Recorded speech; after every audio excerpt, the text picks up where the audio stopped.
where a lot of that translates and stems from is the idea of, if you can make something out of a plate like we did on St. Patty's Day that year, or out of a blank piece of paper. If you can make something out of a blank piece of paper, make it something. Yeah. What can't you do? Like, what is really holding you back? If you have the discipline to do that, if you have the discipline to fabricate words and string them into beautiful sentences and paragraphs, what can't you do? There's very little from that is more complicated. Self-learning. On top of that as well, and we were talking about this a little bit earlier, but there are other facets to your your business acumen and the skills that you've built. You have the IT side of things as well.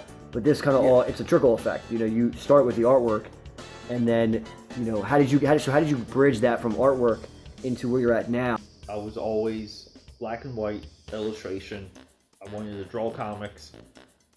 We were in the early stages of internet. The internet was really hitting the forefront.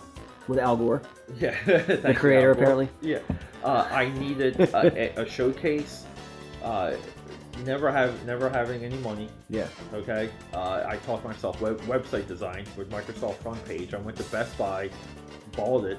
Okay. It was like a $200 application. I saw an ad in the back of a magazine of Interlane.com, which was later bought by Web.com. Registered a domain, and had no clue. And that was my journey into information technology and just understanding what a server was and what a file hierarchy was and what hypertext, HTML was, and to really understanding these concepts of what was happening in back of the on the back end of the computer, like what was happening on the back end of the internet. And you fast forward a few years, like I go through comics, get published on an independent level. This guy Ken Hazer and I, we did our own thing, which was comic I'm still proud of. It was called Eyes of Asia.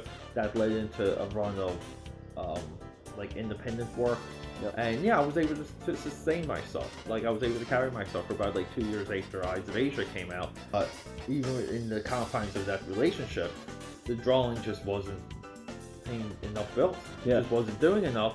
So I decided to go into web design, got real lucky. Someone hired me, and from that company got bought out, moved into Center City, Philadelphia.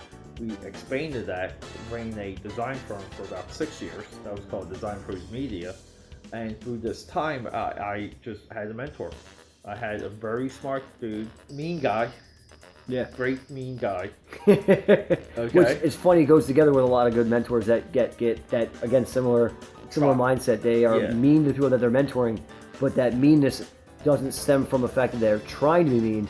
It's a bluntness that is like knock it off, just do this. It's a directness. Yeah. And it's a super honed directness that people can't take. It's a type A personality. Yep. And in life, if you don't know how to deal with type A's, it's really tough to go far. Yeah. You have to identify the type A's, identify where they are, and help them get things done. Become an asset to a type A. Yeah. I'm not a type A. I'm more of a type FU. Yep. Same here. Okay. And yeah, so within running this design company, he brought me in. He brought me under his wing. He was very kind to me. Yeah. Patient with me. Okay. And that was my really, I went out of the frying pan into the fire, and learned IT on a high end level. Yeah.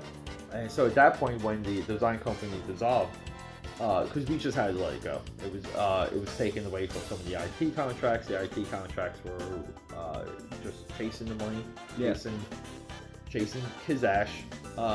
We decided to focus on that, and that was roughly about 3 years ago now. Yeah. And through that now, I was able to make a trench for myself and create relationships for the IT work. Yeah. While still freelancing in design, freelancing in illustration, just doing stuff like this, just learning video production, learning stuff with Dream Warriors. After he invented fire. And it's something to be embraced. I think it's something to be encouraged. But at the same time, you have to understand that it's one of the hardest things to put yourself through while trying to maintain life. Yeah. Okay, because the only way to get good, and I don't even consider myself good. I don't consider myself anything. People are like, "Oh, I hear you're an artist." I'm like, "No, I'm trying to be an artist." Yeah. Like,